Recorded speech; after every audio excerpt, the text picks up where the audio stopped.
తిరుమల శ్రీవారి ఆలయంలో మే 22న నృసింహ జయంతి జరగనుంది. ప్రతి ఏటా వైశాఖ మాసం స్వాతి నక్షత్రంలో నృసింహ జయంతిని నిర్వహిస్తారు.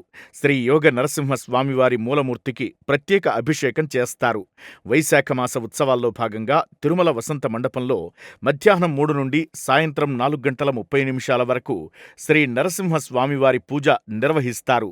ఆలయ ప్రాశస్త్యం ఏంటంటే, శ్రీవారి ఆలయ మొదటి ప్రాకారంలో గర్భాలయానికి ఈశాన్యం వైపున గల మండపంలో పడమరగా శ్రీ యోగ నరసింహ స్వామివారి ఉపాలయం ఉంది. శ్రీ యోగ నరసింహ స్వామివారి విగ్రహాన్ని శాస్త్ర ప్రకారం రూపొందించారు. ఇక్కడ స్వామివారు యోగముద్రలో ఉంటారు.